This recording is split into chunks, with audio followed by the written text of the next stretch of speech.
Nyos. In the heart of Cameroon, within the rolling hills of the northwest region, there was a small peaceful village where Jerome, a strong and dependable man in his early 40s, lived with his cherished wife Anna and their 3 children. In August of 1986, Jerome received an urgent call to travel to the city of Yaoundé to sign important land documents. He kissed his wife Anna and their 3 children goodbye, promising to return by evening. Unbeknownst to them, Nyos, not far from their house, was harboring a deadly danger beneath its calm surface.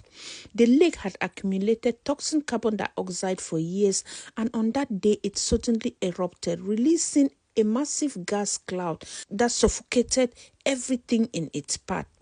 Jerome traveled to the city unaware of the disaster unfolding. As he made his way back, he sensed something was wrong.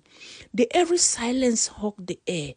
When he arrived in his village, he found it deserted. The homes once filled with laughter and love were now hallowed, abandoned shell. The air was thick like heavy blankets, suffocating everything it touched. He ran through the village, calling out for Anna and the children with his voice trembling in fear. But there was no answer. There was no sign of life, no movement, just the stillness of death that had claimed everything. Jerome stumbled into the middle of the village square, gasping for air. He collapsed to his knee, his mind struggling to comprehend the horror before him. The village, his entire world, had been erased. He ran to his home, hoping against hope that somehow Anna and the children had survived. But the sight that greeted him was the worst of all. Anna's lifeless body, her face frozen in an expression of fear, her hand still clutching to the door frame as though she had been trying to protect her children. His sons, Etienne and Simi, were found in their small beds, their eyes closed forever, while Nina, the eldest, was found outside lying beneath the shade of trees as though trying to escape the suffocating gas. The cattle which Jerome had worked so hard to care for lay shattered across the field, their bodies twisted in unnatural position.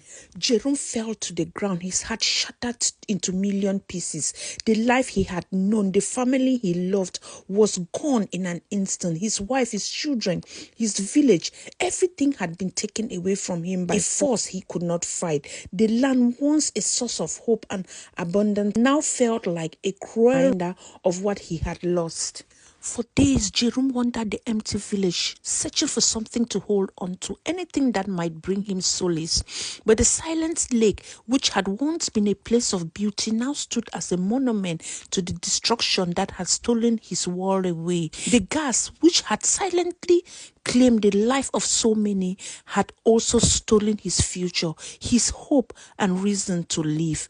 And so, as the survivors of the disaster began to rebuild their shattered life, Jerome stood alone on the edge of Lake Nyos, staring at the still water. The world around him had moved on, but for him, time had stopped on that fateful day. The tragedy that had claimed everything he loved would forever echo in the silence of the lake. After the Lake Nyos gas eruption, survivors were struck by an epidemic that was commonly called Nyos. Victims developed painful rashes that oozed fluid and pulse, accompanied by fever and extreme discomfort.